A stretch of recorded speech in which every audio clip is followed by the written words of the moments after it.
Hey guys, जो भी इस लोग इस चैनल पर वीडियोस देखते हैं तो प्लीज़ चैनल को सब्सक्राइब भी कर दीजिए कीजिए। दूसरी तरफ अगर आप लोग अमेज़ॉन से कोई भी प्रोडक्ट मंगाते हैं तो इस चैनल के लिंक को यूज़ करते हुए आप लोग प्रोडक्ट मंगा सकते हैं, लिंक इन डिस्क्रिप्शन। तो यार अब रिकैप कर लेते हैं, जहाँ पर हमें लूफी को दिखाया गया है तो पेकॉम्स वहाँ से गायब हो जाते हैं कि चोको आइलैंड से, लेकिन वो किसी के लिए भी नहीं रुकता और उस जगह से निकल जाता है। दूसरी तरफ हमें दिखाया गया है जर्मा 66 के बीच में एक फाइट होती है जो कि ब्रो आइलैंड के बीच में हो रही है, और जर्मा 66 एक काफ़ी अच्छे वेल ट्रेन आर्मी वाले होते हैं, इसलिए वहाँ के जो भी सोल्जर्स होते हैं उन्हें काफ़ी इजीली वो हरा देते हैं। एक बंदा अपने फैमिली वालों को प्रोटेक्ट करने के लिए बंदूक की गोली चला देता है और वो नंबर 2 पर लगने वाली होती है, लेकिन उसका एक सैनिक वहाँ पर आके उस गोली को खा लेता है। दूसरी तरफ हमें एक नंबर 1 और नंबर 2 को दिखाया गया है जो कि भाई हैं सेंजी के। पुडिंग को दिखाया गया जो कि सेंजी की मंगेतर है और वो नहीं चाहती सेंजी से शादी करना, इसलिए वो जल्द से जल्द होल केक आइलैंड का एक मैप दे देती है, यानी कि लूफी अब होल केक आइलैंड के तरफ निकल जाता है, जहाँ पे वो सबसे पहले जैम आइलैंड में पहुँचता है और वहाँ के जो भी बग्स होते हैं कि वहाँ के सिग्नल्स वो ट्रांसमिट ना कर पाएँ, इसलिए वो उनको चकमा देते हुए उस जगह से काफ़ी इजीली निकल जाते हैं। यहाँ पे मैं दिखाया गया है कि वो डायरेक्टली एक आइलैंड पर पहुँचते हैं जो कि शरबत का बना होता है। सभी लोग रुकने की इच्छा जाहिर करते हैं, लेकिन लूफी मना कर देता है और उस जगह से निकल जाते हैं वो काफ़ी ईजिली। दूसरी तरफ हमें दिखाया गया नामी को जो कि शक कर रही होती है पेड्रो के ऊपर कि वहाँ पे यानी कि कोको आइलैंड पर लोग उसे कैसे जानते हैं, क्या वो पहले भी उस जगह पर आया है, जहाँ पर हमें एक काफ़ी बड़े क्रीचर को दिखाया गया है जो कि लूफी के शिप पर हमला करता है। लूफी काफ़ी अच्छे तरीके से उस बड़े से जानवर को हरा देता है, लेकिन उसके बाद एक और जानवर आता है जिसे लूफी बड़े ही आसानी से उसे। दूसरी तरफ होल केक आइलैंड को दिखाया गया है जहाँ पर काफ़ी बड़ा हड़कंप मचा हुआ है, क्योंकि बिग मामा चैंडलर को काफ़ी चीज़ें चाहिए होती हैं। एक्चुअल में वो एक तरह की मिठाई होती है जिसके पीछे वो पड़ी होती है और उसे वो नहीं मिला होता। दूसरी तरफ हमें दिखाया गया कि उसके जो भी बेटे होते हैं मामा चैंडलर्स को कैसे रोका जाए उसके बारे में सोच रहे होते हैं, जहाँ पे 16वां नंबर का बेटा जिसका नाम मॉस्किटो है वो अपनी माँ को रोकने की कोशिश करता है। और अब आगे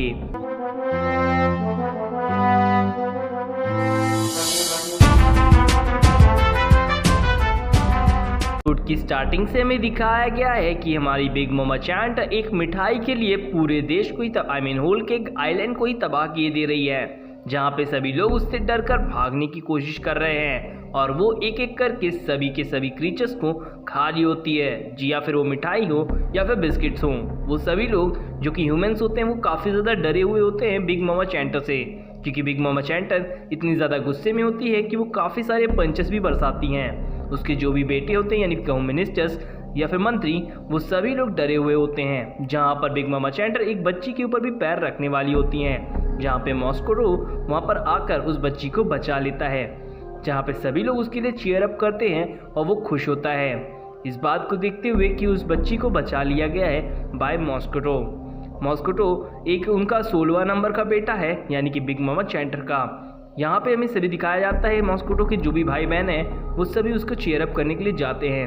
बिग मामा चैंटर को समझाने की काफ़ी बार कोशिश करता है कि आपकी जो मिठाई है वो आने ही वाली है, लेकिन बिग मामा चैंटर इतने ज़्यादा गुस्से में होती हैं कि वो अपने बेटे को ही पंच मारने के लिए ट्राई करती हैं, जहाँ पे उनका बेटा यानी कि मॉस्कोट वो अपने आप को बचा लेता है काफ़ी होशियारी के साथ, जहाँ पर हमें दिखाया गया है कि उनका गुस्सा अब 7वें आसमान पर है। इनका बेटा अब उनसे बचने की कोशिश करता है। सभी लोग देखते हैं कि मॉस्कोट अब उनके सामने अकेला ही खड़ा है, तो सभी के सभी उसके भाई बहन ये समझाते हैं कि बिग मामा चैंटर के सामने डरना बिल्कुल मत, क्योंकि अगर डर गए तो वो तुम्हारे अंदर की एनर्जी को ले सकती हैं। लेकिन बिग मामा चैंटर पूरी तरह से पागल हो चुकी होती हैं, जिसकी वजह से वो उस पर पंच मारती हैं और ये पंच काफ़ी बड़ा धमाकेदार होता है। वो उस पंच को तो झेल जाता है यानी कि दूर पर खिसक कर, लेकिन यहाँ पर हमें दिखाया गया है मॉस्कोट को जो कि काफ़ी ज़्यादा डरा हुआ लग रहा होता है। एक्चुअल में डरने की बात होती है कि बिग मामा चैंटर अगर कोई बंदा डर जाए तो उसके अंदर की एनर्जी को छूक कर खा जाती हैं, जहाँ पर अपने बेटे की एनर्जी को वो 40 साल खा लेती है, यानी कि अगर उसका बेटा 16 साल का है तो वो 40 साल की उम्र में ही हो जाएगा, क्योंकि उसकी एनर्जी खींच ली गई है। सभी चीज़ यानी कि सभी भाई बहन मॉस्कोट के देखकर काफ़ी ज़्यादा शॉक में होते हैं, क्योंकि उसे समझाया गया था कि अपने बिग मामा चैंटर के सामने बिल्कुल भी डरना नहीं है। अब यहाँ पे मैं दिखाया गया मॉस्कोट की एनर्जी को बाहर निकलते हुए, यानी कि अभी वो था 30 साल का और उसकी 40 साल की उम्र अब जा चुकी है, यानी कि अब वो 70 साल का हो चुका है। लेकिन इस एनर्जी के निकलते ही वो बेहोश हो जाता है। दूसरी तरफ हमें दिखाया गया है कि उसकी हालत बहुत ज़्यादा गंभीर है, आसपास भगदड़ मच चुकी है। सभी लोग इस बात को चिंतित हुए होते हैं कि बिग मामा चैंटर को कैसे रोका जाए, और अभी मिठाई बनने में तकरीबन आधा घंटा और लगेगा। जहां पर हमें दिखाया गया है बिग मामा चैंटर को कि वो अभी और भी तरीके के क्रीचर्स को खाना चालू रखती हैं और अपने आसपास की जगहों को पूरी तरीके से तबाह कर रही होती हैं। जहां पर हमें एक बंदे को दिखाया गया है जो कि उसी तरह की मिठाई को अपने साथ लेकर आ रहा होता है एक नदी पर। एक्चुअल में ये नदी चॉकलेट्स की जैसी लगती है, जहाँ पे सभी के सभी मेंबर्स काफ़ी ज़्यादा दुखी होते हैं, यानी कि वो मिठाई जहाँ पे इस बंदे को दिखाया गया है। और मैं बता दूं कि वन पीस के इस एपिसोड में ज़रूर दिखाया गया है इस बंदे को, लेकिन ये बंदा एपिसोड नंबर 500 से भी आपको मिल जाएगा। की काफ़ी बार मदद की है। इस बंदे का नाम जिनबे है और ये अपनी मिठाइयों को लेकर बिग मामा चैंटर के मुंह में डाल देता है, जहाँ पे बिग मामा चैंटर इस मिठाई को खाते ही शांत होने लगती हैं। सभी लोग इस चीज़ को देखते हुए काफ़ी ज़्यादा आश्चर्य में आ जाते हैं और बिग मामा चैंटर पहले जैसी हो जाती हैं। यहाँ पे सभी के सभी लोग काफ़ी ज़्यादा खुश होते हैं कि अब बिग मामा चैंटर शांत हो चुकी हैं।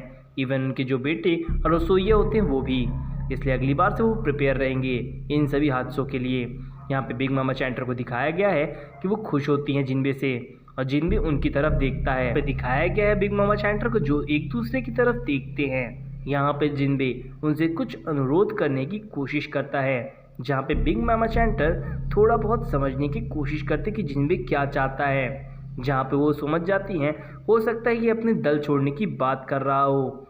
यहाँ पे हमें दिखाया जाता है लूफी को जो कि अपनी शिप को लेकर जा रहा होता है, जहाँ पे अब वो नट से निकलते हुए बिस्किट आइलैंड से निकलते हुए एक ऐसे टापू पर पहुँचते हैं जहाँ पे हर चीज़ शरबत या फिर फ्रूट्स की बनी होती है, जहाँ पे वो एक काफ़ी लाल रंग के शरबत के ऊपर होते हैं।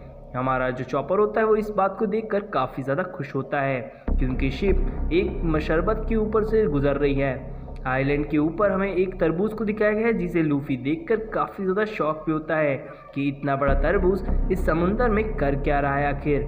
और समुंदर में तो उसके साथ साथ संतरे और कुछ अनदर चीज़ें भी होती हैं। लूफी ये सारी चीज़ों को देखकर काफ़ी ज़्यादा खुश हो जाता है और वो फैसला लेता है कि वो इन सभी के सभी चीज़ों को अपनी तरफ खींचेगा, जहाँ पे वो सबसे पहले तरबूज को अपने शिप पर लाने की सोचता है। लेकिन पेड्रो इससे बिल्कुल भी खुश नहीं होता, बल्कि वो लूफी को इस चीज़ के लिए मना करता है, जहाँ पे वो तरबूज अपना बड़ा सा मुंह फाड़ता है और लूफी को अपने अंदर खा जाता है।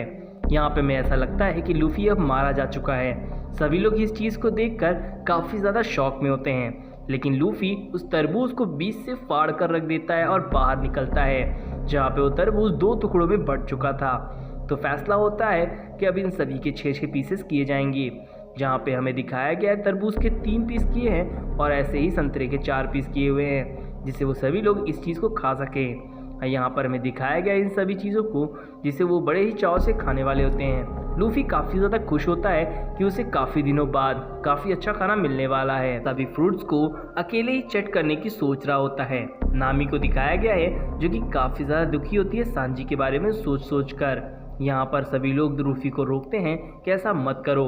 दूसरी तरफ बिग मामा चैंटर इस बात से थोड़ा खफा होती हैं कि हमारा जो जिनबे है वो इस आइलैंड को छोड़कर, यानी कि अपने ग्रुप को छोड़कर जाना चाहता है। अब यहाँ पे दोनों यानी कि जिनबे को वो अपने पीछे पीछे आने के लिए कहती हैं। जिनबे अभी ये सोच रहा होता है कि लूफी के बारे में एक्चुअल में वो सोच रहा होता है, जहाँ पे हमें पास्ट की सीन कुछ दिखाए जाते हैं जब लूफी अपने फैमिली या फिर कहूँ अपने एस को बचाने के लिए काफ़ी ज़्यादा मशक्क़त कर रहा होता है और एस नहीं बच पाता, जिस बात से वो काफ़ी ज़्यादा दुखी होता है क्योंकि एस ने लूफी की जान बचाने के चक्कर में अपनी जान गंवा दी थी। यहाँ पर वो देखते हैं और वो सारी बातों को मेमोराइज कर रहा होता है कि लूफी किस तरह से रोया का और मैंने उसे समझाने की कितनी ज़्यादा कोशिश की थी, पर एक दूसरे से उन लोगों ने वादा भी किया था कि वो अगली बार ज़रूर मिलेंगे। जिस पर वो लूफी को समझाता है कि तुम्हारा क्या मकसद है और तुम्हें इस जगह से क्यों जाना चाहिए।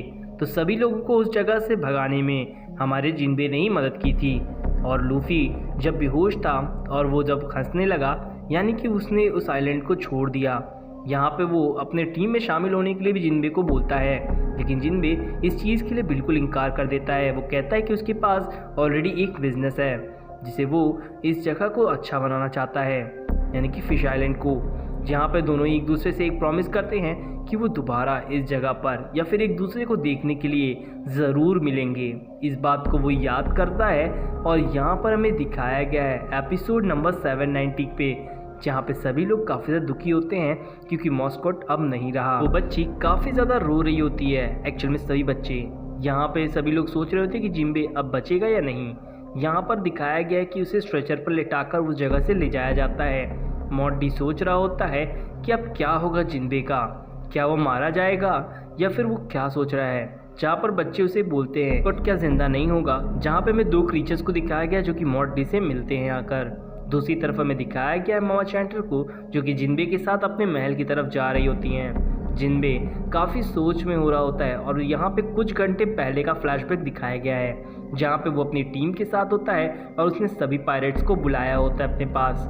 एक्चुअल में यहाँ पर वो ये बताना चाहता था कि वो लूफी के पायरेट्स को यानी कि उसकी क्रू को ज्वाइन करना चाहता है। जहाँ पे सभी लोग इस बात को सुनते हैं और सहमत होते हैं क्योंकि लूफी की बातें वो तकरीबन 2 सालों से कर रहा होता है क्योंकि लूफी काफ़ी अच्छा एक इंसान के साथ काफ़ी अच्छा पायरेट भी है और उसमें राजा बनने की काबिलियत है। तो इस बात को सुनते हुए वो ये फैसला ले लेता है जहाँ पे वो इस गद्दी को वो संभालने के लिए कहता है और यहाँ पर वो कहता है कि बिग मामा से उसे जाकर बात करनी चाहिए। जहाँ पे अलादीन कहता है कि आप चिंता मत कीजिए, हम भी आपके साथ चलेंगे। जहाँ पे सभी लोग इस बात को लेकर हंसते हैं क्योंकि सभी लोग जब हमारे जिन्बे को काफ़ी ज़्यादा पसंद करते थे। जिन्बे इस बात को सुनकर काफ़ी ज़्यादा खुश होता है और थोड़ा शर्मीला भी है। जहाँ पे सभी के सभी मेंबर्स उसकी बातों को सुनकर एग्री हो जाते हैं। वो कहता है कि ठीक है लेकिन तुम लोग को यहीं रहना होगा, यहाँ की हिफाजत करनी होगी जिससे कभी कोई भी आकर इस जगह को तबाह न कर सके। लीन को दिखाया गया है। एक्चुअली मैं बता दूं पहले ही कि ये बिग मामा चैंटर की ही बेटी है जिसकी शादी हमारे अलादीन के साथ हुई है जिसके पास त्रिशूल है। और वो चिल्लाती है और कहती है कि तुम मुझे छोड़कर जाने की बात कह रहे हो। जहाँ पे अलादीन बताता है कि नहीं, वो मैं तुम्हें नहीं छोड़ना चाहता। जिस पर वो बताती है कि मैं ऑलरेडी अपनी बिग मामा चैंटर को यहाँ से छोड़कर तुम लोग के साथ कहीं भी जाने के लिए रेडी हूँ। जिस पर हमारा जिन्बे बोलता है कि ठीक है, बताओ मुझे प्रालीन कि क्या होगा अगर मैं बिग मामा चैंटर से बात करूं इस जगह को जाने के लिए। जहां पर वो बताती है कि ऐसा करने वाले शायद आज तक जिंदा ही नहीं बचे हैं, तो तुम ट्राई करना चाहो तो कर सकते हो। अब सीन प्रेजेंट की तरफ दिखाया गया है जहाँ पे बिग मामा चैंटर के सामने ये प्रस्ताव रखा जाता है। बिग मामा चैंटर इस बात को सुनती है और सोच में पड़ती है जहाँ पे रखे हुए खाने को वो बड़े ही शौक के साथ खा रही होती है और खाने के बाद वो फैसला लेती है कि तुम्हारा फैसला अब वो सर्कल बोर्ड करेगा। अब यहाँ पर वो सर्कल बोर्ड क्या है वो तो अब आपको देखने पर ही पता चलेगा। एक्चुअल में सर्कल बोर्ड एक ऐसी चीज़ है जिससे ये डिसाइड होगा कि तुम किस तरह की पीड़ा से जाने बचोगे। अगर बच गए तो जाने मिलेगा। यहाँ पे जिन्बे इस चीज़ को सुनता है और यहाँ पे दिखाया गया बिग मामा चैंटर को जो कि इस बात को लेकर काफ़ी ज़्यादा खुश होती है। दूसरी तरफ हमें दिखाया गया है कि हमारे स्ट्रॉ हेड पायरेट्स एक एंट वाले आइलैंड पर पहुँचते हैं और वो अपनी शिप के सामने आग जलाते हैं। चारों तरफ आग लगाने का मकसद ये था जिससे वो सभी लोग उस जगह से निकल सकें क्योंकि बर्फ़ जमा होने के कारण उनकी शिप आगे बढ़ ही नहीं पा रही थी। चींटियों को दिखाया गया ऐसे जैसे कि वो मारे जा चुके हैं। यहाँ पे पेड्रो आग जला रहा होता है और रास्ता बना रहा होता है। जिसके बाद हमें पेड्रो की एक फ्लैशबैक दिखाया गया है जहाँ पे चींटियों ने उसे काफ़ी बार नोचा और खाया था। जिसके बाद हमें पेड्रो की कुछ अनसुनी कहानियाँ के बारे में दिखाया गया है एकदम शुरुआत से कि वो किस राजा के लिए काम किया करते थे। यहाँ पे पेड्रो साथ में ही काम किया करते थे जब वो उस जगह से निकले थे। फिर उनके सर के ऊपर काफ़ी मात्रा में इनाम रखा गया। यहाँ पर हमें सभी चीज़ों के बारे में दिखाया गया है और फ्लैशबैक में बताया जाता है कि हमारा जो पेड्रो है वो कच्चा खिलाड़ी नहीं है। वो समुद्री डाकुओं के साथ मिलकर राज करना चाहता था और वो खुद भी एक कभी समुद्री डाकू हुआ करता था। दूसरी तरफ सभी लोग इस बात को सुनकर काफ़ी ज़्यादा शॉक में होते हैं कि पेड्रो क्या कह रहा है। एक्चुअल में पेड्रो भी एक कभी डाकू हुआ करता था और वो पेकॉम्स के साथ रहकर अपने क्रू मेंबर्स की हिफाजत किया करता था। यहाँ पर वो सारी चीज़ें बताता है और वो ये भी बताता है कि जो उसके मेंबर्स थे यानी कि जो उसके साथी थे वो काफ़ी ज़्यादा खतरनाक थे। उन्होंने एक बार गोल्डी जी रॉगर से भी मिल चुके हैं। रॉगर्स की जो हमारे खजाना है वो सिर्फ एक ही विदेशी व्यक्ति को पता था। लूफी ये बात सुनकर काफ़ी ज़्यादा शौक में होता है। अभी इस जगह पे जाने के लिए उन्हें पोने गिलिफ की नाम की एक वस्तु का ज़रूरत पड़ेगी गोल्डी रॉकर ने सिर्फ वही चीज़ एक ऐसी है जो कि उसके खजाने तक बता सकती है और पहुंचा सकती है, लेकिन उसके लिए हमें हमारे बिग मॉम चैंटर से फाइट करनी होगी क्योंकि वो उसी के रास्ते पर आती है। इसीलिए अब ये सारी चीज़ें लूफी भी सुनता है। यानी कि ये लोग सांजी के साथ ढूंढते ढूंढते उस पौने ने गिलिफ को भी ढूंढ सकते हैं। यहाँ पे हमारी नॉमी को दिखाया जाता है जो कि इनकी बातों को काफ़ी ध्यान से सुन रही होती है। दूसरी तरफ हमें दिखाया गया चॉपर को जो कि उस शिप को खींचता है और सभी लोग इस बात को सुनकर थोड़े से हैरान भी होते हैं और खुश भी होते हैं। यहाँ पे हमें दिखाया गया पेड्रो को जो कि कहता है कि एक दिन में वो काफ़ी अच्छा पायलट बनेगा। यहाँ पर वो एक राजा बनने की भी सोच रहा होता है। जहाँ पर सभी चींटियों में कुछ हलचल होती है और इस बात की खबर हमारे चॉपर को लग जाती है। वो काफ़ी ज़ोर से चिल्लाता है और बताता है कि चींटियों ने हम पर हमला किया है, जिससे वो फाइट करते हैं और अगली सुबह उस आइलैंड से उस जगह से निकल जाते हैं। यहाँ पर हमें दिखाया गया है लूफी को जो कि अगली सुबह काफ़ी ज़्यादा थका हुआ होता है, तो अंगड़ाई लेते हुए उस चींटी के दांत को फेंकता है और सामने खड़ी चीज़ों को देखकर सभी को चिल्लाते हुए बताता है कि वो लोग अब चौको आइलैंड पहुँचने वाले हैं, होल केक आइलैंड तक पहुँचने वाले हैं। यहाँ पे होल केक आइलैंड को दिखाया गया है जहाँ का नज़ारा काफ़ी ज़्यादा अलग था, तो सभी लोग को दिखाया गया उस तरफ इशारा करते हुए कि वही है हमारा आखिरी डेस्टिनेशन जहां हमें सांजी मिल सकता है। सांजी के पैरों को दिखाया गया है जिसे देखते ही लूफी काफ़ी ज़ोर से चिल्लाता है सांजी। तो यार अगर आपको मेरी एक्सप्रेशन अच्छी लगी हो तो प्लीज़ इस चैनल को सब्सक्राइब करना और बेल आइकन भी प्रेस कर देना। Thank you.